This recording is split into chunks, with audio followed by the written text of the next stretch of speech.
effective, not efficient, but effective leadership development by Leadership Management International, or LMI. He used to go up to people and say, "How are you relevant to me today?"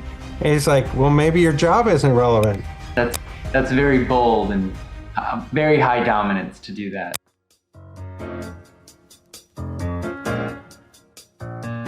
Welcome back to Talking of Business, everyone, with your hosts, Jordan Disberger and Russell Disberger, my father.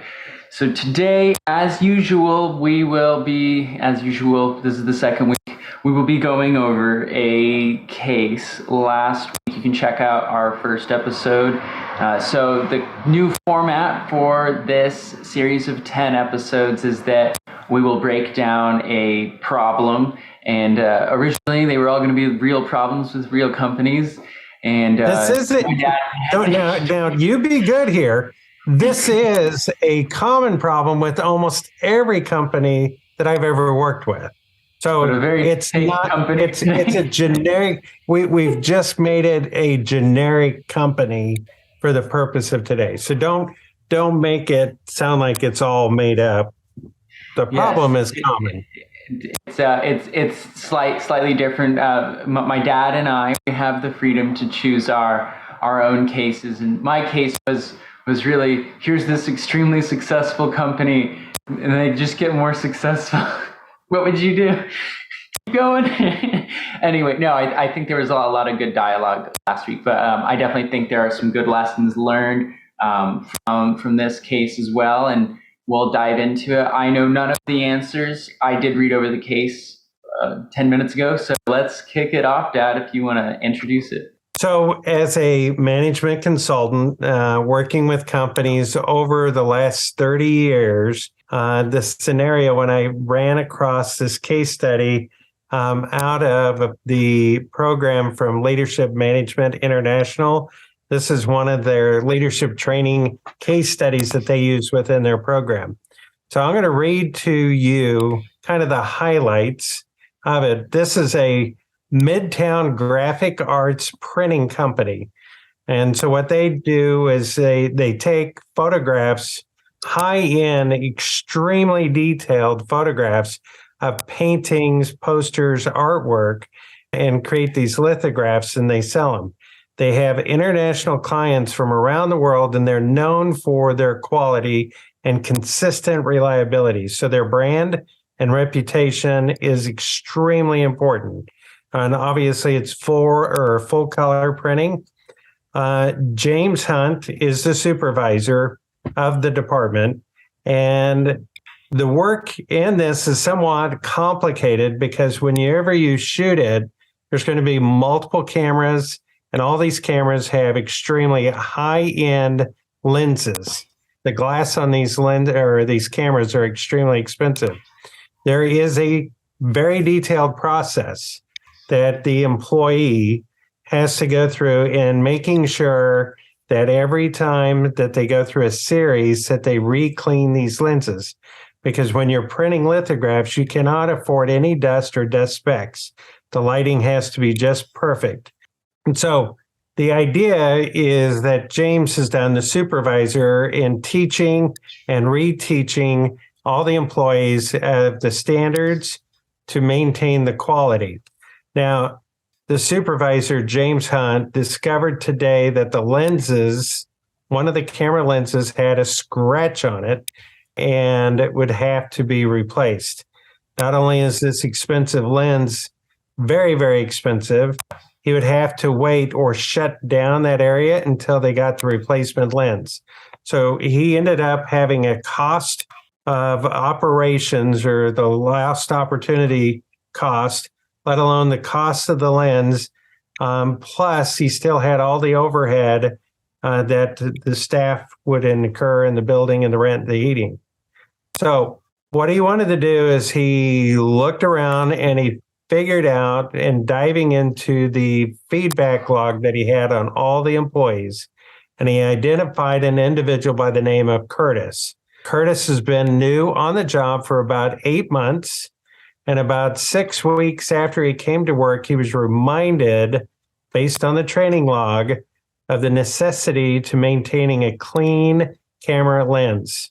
When 2 jobs had been done in 1 week, Curtis would have to go through and clean. 3 months ago, Curtis neglected to clean the lens, and he was canceled on it, or coached on it, to try to make sure he understood the importance of the consistency and to make sure that there's no dust specks, because he had to reshoot a set twice because there was dust. So what we found out is that James has determined that Curtis was responsible.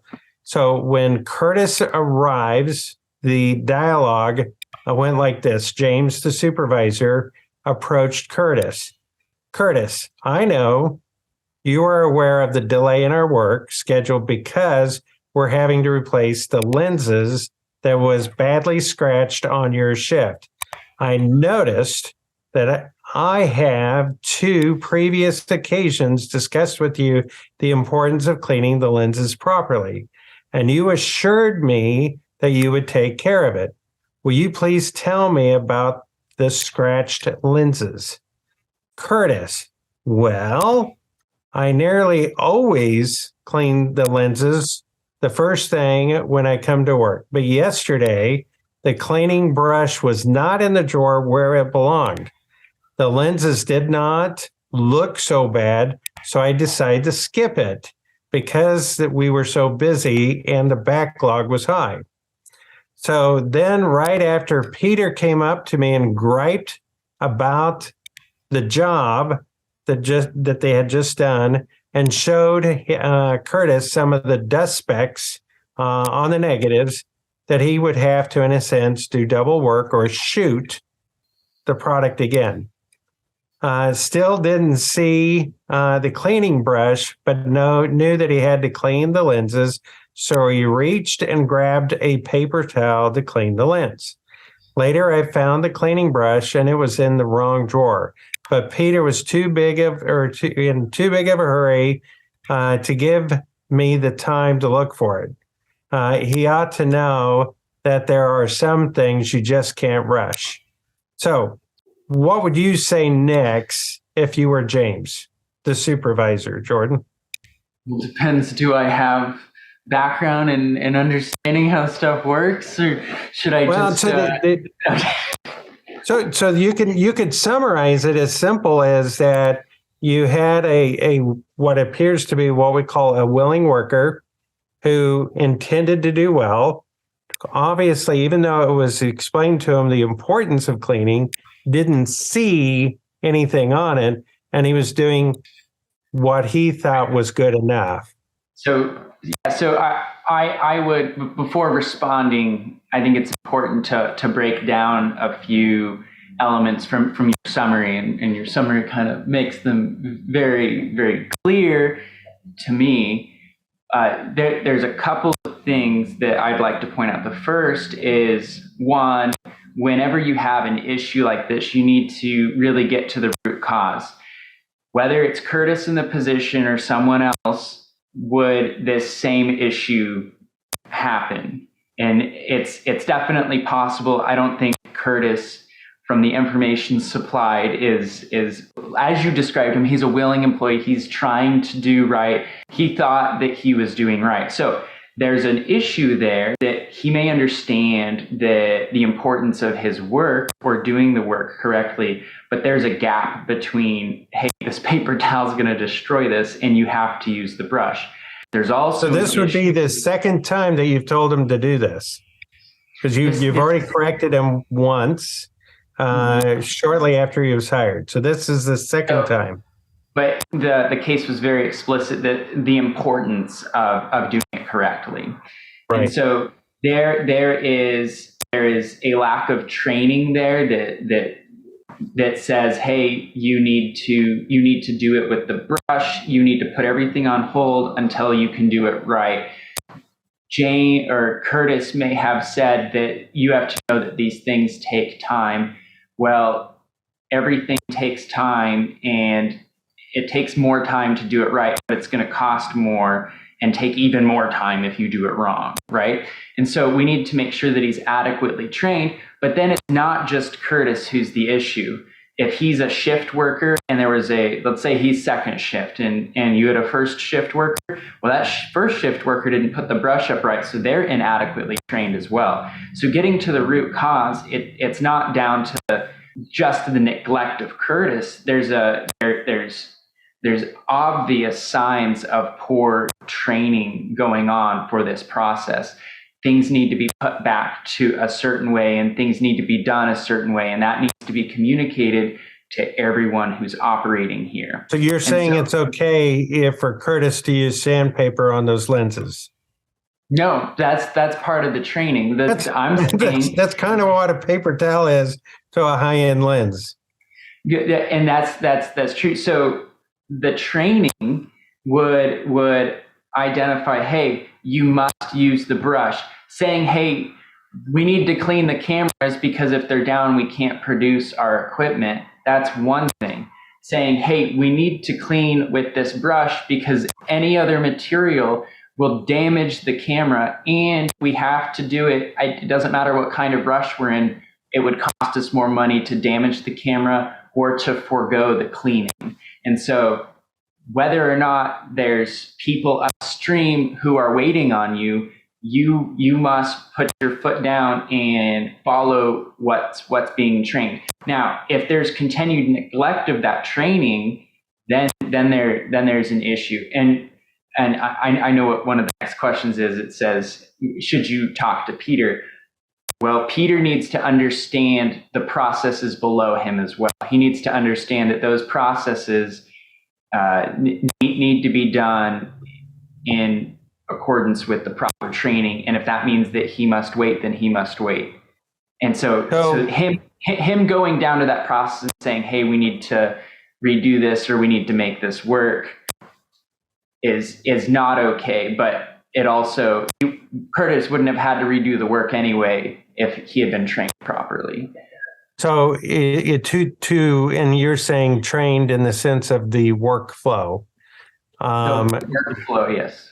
Yeah. So what the system is, the responsibility of the person prior to him, what his role is, and what's being done with the product afterwards, and in almost understanding cause and effect of his behavior and what could happen if he stepped out of line. Because based on the case study, do you think that Curtis is lazy? I would assume that from the case study. So if Curtis is lazy, or would you call it indifferent? An assumption's an assumption. I would not assume that he held his work to the highest standard.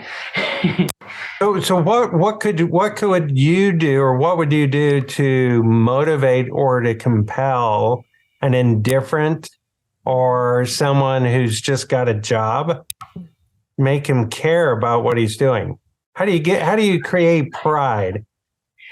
So I'm laughing because I'm not going to name names, but we just got a bunch of new employees that are working. There's one particular individual who's incredibly indifferent. Every single person who works with this individual has recognized it. This individual, and I'm basically going to call him Curtis. I think I just assume Curtis is better than this guy. Anyway, so I actually, in the position of someone who works with Curtis, I just go work with other people, and I know that is not the correct way, because you want to continue to challenge this individual and you want to give them work because you don't want to create an environment for them where they can just sit back and do nothing because they're never going to progress. So how do you motivate this individual? Man, because this is so real and emotional for me, I don't I'm almost blindsided by the question. So this is, Generation Z, or actually Generation X. The baby boomers are looking at the new generation in general and say they don't have a work ethic, they don't care, they're quitting their job often, the great resignation. Where's the pride in what they're doing? They work here for a few years or a few months and then they jump to the next job. I mean, it's like everything's going to heck in a handbasket. And so how do you, and this is a brainstorm, and I have further questions that can be leading on the solution that I would take, but I also Right. have the cheat sheet in front of me. Yeah, no, that makes sense. So, I mean, just naturally, what motivates a person? So that's where I would start in my problem solving. So, there's money. Like, I clearly don't want to get fired. So I need to make sure that I'm meeting certain levels of expectations. So that's an extrinsic. So carrots and sticks. Right. So that's an extrinsic motivator. We want intrinsic motivators. No, what to make him care is a pride issue. You want his heart. You want the love of what he's doing. How do I instill an intrinsic, not extrinsic? That's what I said. So now, so we need to identify an intrinsic motivator. I'm getting older. My hearing. Anyway, we can listen to it back. Anyway. Okay, very good. So an intrinsic motivator. So again, I'm not thinking of Curtis. I'm thinking of this individual. How to get him to take pride in his work. Ooh, yeah, I think you're gonna have to lead me here. Well, so let's take a look at this guy. Why does he have a job? What is success to him? I think his success was to just make it by, get a job that pays well, and hopefully one that's hard to get fired in. But you're really saying he's not much of a willing worker. No, not at all. Definitely not. So there's two things that a manager does. They either hire the right person, or in this case, they've either hired the wrong person or they're managing them inappropriately or wrong. All right. So you're saying that in your scenario that it's probably a bad hire. Yeah. So how long is your person you're referring to has been with the company? He's been with the company for 6 months, and it doesn't matter what meeting he's in, he will fall asleep in it. He'll constantly what? Fall asleep in the meetings. So really, but it doesn't, it sounds like he's wanting to get fired. That's not any way to sustain. So most individuals are not as blatant as your Curtis. You're right. Your Curtis is definitely a unique breed and typically should never be hired in a good company, or he's in the wrong job, or he's maybe a father of a brand new baby. No. And he's not sleeping at all. Out of school. I was like, you got a degree? Because his lack of caring is so incredible.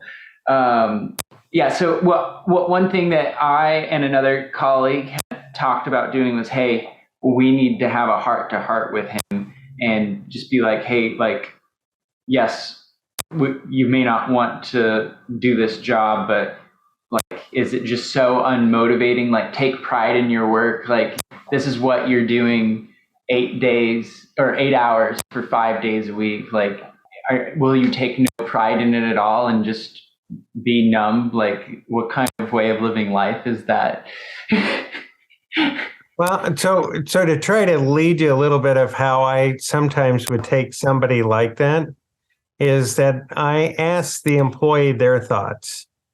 Is this good? Is this acceptable? And typically, even if they are lazy, they don't want to get fired. And so they will probably come up with a scenario that sounds good. And so if you were me, if I was the supervisor talking to Curtis and say, Curtis, if you were me, what actions should we take or put in play that would prevent this happening again? And what should be the consequences if this fails? And what's the cost? So I want you to monetize, Curtis, this issue that we just happened to. And so when Peter was trying to push you to get things done, is the sense of what Peter wanting more expensive or is damaging the lens more expensive and delaying work and stopping, revenue? And Right. obviously the answer is going to be simple. So if you state it there and then you say the consequences is obviously this is going to be the next time would be the third time as a supervisor, what should I do? And most of the time says, well, I'm probably not. Yeah. So you give them the possibility in a sense to opt out. So if you choose, Curtis, to not follow this, you understand the consequences. You also understand the damage to the company. You clearly understand the purpose. Success is, dust speckle free images in a consistent workflow using the right tools. And it's not a complicated system, but you typically have to get people to weigh in, to buy in on a solution. If I come up to the boss and say, don't ever do this to Curtis again, the probability of Curtis actually owning it is going to be little. So you cannot take like your guy, if you come in and say, man, you need to wake up, you need to do this, there's no ownership. Right. So the question is, hey, what is success like in this job? Why did you even take this job? What do you hope to learn working for company ABC? What skills do you want to learn? What challenges? What motivates you? And typically it's, I want travel, I want vacation, I want job security, I want happiness, I want bottom line results, I want, stress-free, whatever it is. Find out what motivates them and say, how is the behavior you're doing going to get you to where you are? Or what's the gap here? So you get them to recognize that what they're doing is probably jeopardizing their definition of success. Right. And then you ask him the question, so what's the walkthrough or the steps or the processes that you might need to put in play to make it happen? So then this is the important part. These conversations that I've described happens, but what normally doesn't happen is the supervisor following up with that employee with it. So based on what you said, Curtis, you're going to do X, Y, and Z. So in 1 week or 2 weeks, let's sit down with you and we'll check on it. Well, this creates a sense of urgency, top of mind awareness for Curtis to realize, okay, he's going to check on me. Now, Curtis has a little bit of fear, which is an extrinsic motivator, and he knows that I'm going to follow him. But when we follow up, there will be coming a bit of trust being built because you said you were going to follow up and you actually do. So right. That individual knows that when you talk and you're here to help him, because maybe he didn't know how to stand up or he was too scared to talk to the first shift to finding out certain things. Maybe there needs to be a checklist or something put in play when he starts his job that he knows that he has everything. If not before he starts, or he could show up to work 10 minutes early every day just to make sure he's got everything. Or we could just have 5, if these brushes to clean these lenses are so important, maybe the company could invest in 3 or 4. Right. So that we have backups so that we don't stop production, if that is a constraint. But you get the individual to deal with it, and then the supervisor has to follow up and to make sure that that Curtis in this case is doing it.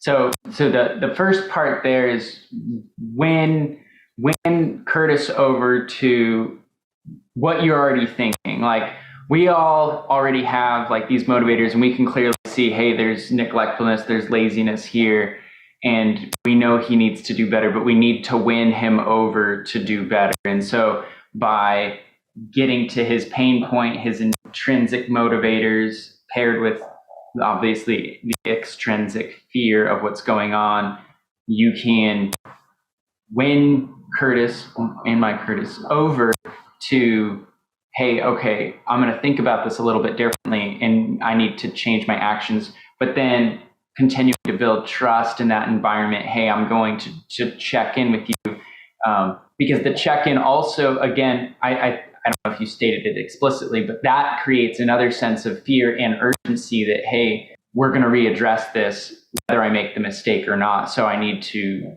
take steps. There's probably one more step that we should consider is after you've come up with the possible solutions with the employee, where the employee comes up with the suggestions, we need to probably have a way to measure so that the employee can get feedback on the rightness of their behavior. And that feedback, the faster it can come to them, be it like if I'm on a sew floor in a apparel manufacturing plant, I know that I need to do so many stitches per minute or per hour, and I can get some sort of feedback to see if I'm on track or off track.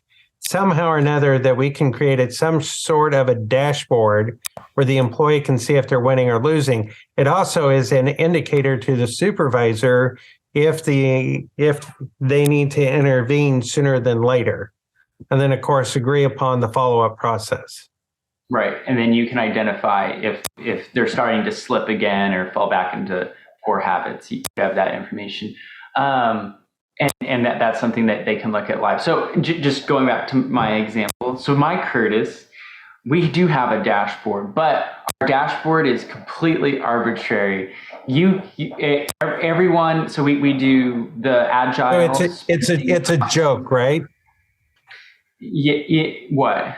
If the dashboard's arbitrary, it's a joke. Well, right. So everyone, you're supposed to complete 10 points worth of work in your sprint. Well, you get to define your 10 points. We watched him put 10 minutes of work as half of his time in 2 weeks. And we're like, and I literally talked with the supervisor. I'm like, dude, this took 10 minutes. So the scrum master should be the one making sure that it's appropriate. So the scrum master is the scrum master. Explain. So when you said sprint, I knew what methodology of tracking, or rather than waterfall or any of these other tools that out there. Explain to everybody what Scrum is first. So Scrum, and I haven't taken the Scrum Master training, but I'll explain our Scrum Agile process, and we use Jira for this. Basically, we take 2 weeks and we allocate the tasks that we're going to complete for those 2 weeks, and we call this a sprint, and everyone's supposed to size their tasks so that they can complete roughly, for us, 10 points. You can size your sprint however you want. And so the whole team does this, and then at the end of the 2 weeks, we take a look and we say, hey, did we add extra tasks? Did we complete all our tasks? And as a team, we get a better idea of, hey, what can we as a team accomplish? And I've been a part of multiple groups that do this. And over time, what we actually see is that we're able to complete more work as we continue to do the teaming process. We just started our first, or I think we're on our second week now, but I know in like 10 weeks, we'll be completing significantly more work because we'll be teaming and we all know what everyone else has got going on. So that's where that process is. I do want to say what my Scrum Master has tried to do for this Curtis. He commented on all of the tasks inside of our dashboard, and he said, hey, you're going to need to put comments in here why this task took so long. And so my Curtis put in, I didn't know what I was doing, so most of the time was spent trying to figure out what I was doing. So then I had a phone call with the Scrum Master. I'm like, this dude sharpened his axe for 4 hours. I don't know.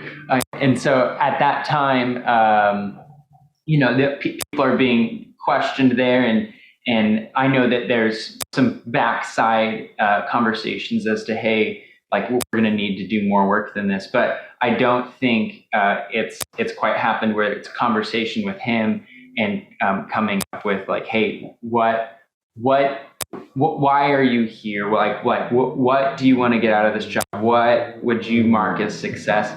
Because I said there was emotion here. I've heard this individual, he's only been here a few months, just talking about how every job he's ever had, there's underlying things that they want you to do that aren't in the job description. I'm like, what? It's a job, and they can't write everything you'll do in the description. So his viewpoint is, if it's not written in the job description, I'm not going to do it. Some people would call that very extrinsically motivated, and I'm only paid to do X. But and if my performance review does not take into consideration doing what they're asking, then I'm not going to do it. And so obviously team and working together is important. Using Scrum is to facilitate teamwork. And so obviously the company's values it, but this employee is not on board with the general direction and probably won't make it. Yeah, this probably isn't good, and I probably need to be more encouraging, but I've told people that we work with, not anyone on my team, but I'm like, yeah, this guy's helping with this project, but I doubt he'll be here in 2 months. So I have 7 bullet points or 7 principles to remember when trying to give feedback like this. You want to hear them? Let's hear it. Routinely recognize and reinforce good performance. Why do you want to do that? Because then they get an intrinsic feeling of positivity. Hey, I'm doing good work here, and then they will desire to do that in the future. And it's not just walking by the room saying good job. You have to give a specific reason why it's a good job. I see that your comments were really good this week and very helpful. Thank you. That is what would recognize it. So in my team of 5 people, and this is going to be quick, but in my team of 5 people, there are 2 that are outstanding. There's the one that's like an outlier, and then there's one, and he's trying and he's struggling to get through it. And I go out of my way, even though the other 2 who are outstanding are doing good work, and they know that they're doing good work because I'm giving them lots of work to do. And I tell them good job as well. But this other guy who's trying, I specifically go through, I give him a task and we review it together. And I'm like, you did a really good job here. And I may not be, their boss, but as a peer and as their leader of these projects, it is reinforcing. And I see him light up when he hears that, and he's excited to do it. And so I see that live right there. But I can't tell the other guy good job because he hasn't done a good job yet. Step to principle two is consistently confront and correct poor performance. You don't let it rest. You don't pray that it's going to get better. You have to provide feedback, because if someone gets in an habitual habit of doing the wrong thing, or they will assume it's okay. And you create a culture. So the culture of a company is the lowest common denominator of the employee. So the worst employee sets the culture. So you want to improve your culture, get rid of your worst employees. Yeah, and I think not only business, but I think personally, like in personal relationships, that this is an important point as well. Principle. Oh, go ahead. Okay, principle 3. Always treat team members with great dignity and respect. Do you like that one? I do. I would say that I probably haven't treated this individual with the greatest level of respect. In front of him, I have, but in outside conversations, I probably haven't. And there have been times where I'm like, hey, in talking with other people about him, I'm like, hey, we should be encouraging, but I haven't said that enough. So this is when you get frustrated, you want to get into what we call collusion, where you get other people to agree with you. Part of it is a good thing to see if you're seeing things right or wrong, but there's a point in which you're actually throwing gasoline on the fire. It's already burning. You don't need to do it. All right. Principle number 4, coach for improvement in private and praise in public. Do you do that? Yes. Okay. But I've never given this specific individual praise, but I have coached him in private. Well, is there anything that this person that you're talking about, is there anything they've done good? Not yet. There's no initiative whatsoever. I got to get stuff done. Okay, so the next thing is you focus, principle number 5 is you focus on feedback on specific behavior. So what is the behavior? Because we're not saying the person's bad, we're saying the behavior's bad. So correct this behavior and life will be good. I may like you as a Joe or as a Jane or whatever, but the key is it's the behavior that's not acceptable. Right.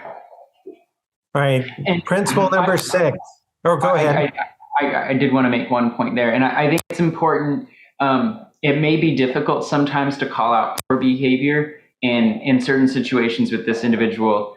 Like he's walked up to other people's desks and he'll go on a monologue or just take them away from work. And now not only is he removed from work, but he's removing someone else. And I have, out of the desire to be liked, did not go and confront him and say, hey, we really shouldn't be doing this. When in reality, I think he would respect me more for it. It would do him good. And in the long run, I think he would appreciate it more. So I think in addition to that point that you just made, it's important to build the courage and get over the desire to be liked by everyone. Like you're not going to do that, especially in a supervisory role. Your job's not to be liked. In part, would you rather? So the question I ask a lot of supervisors: do you want to be liked or respected? And most of them say, "Well, I want to be respected."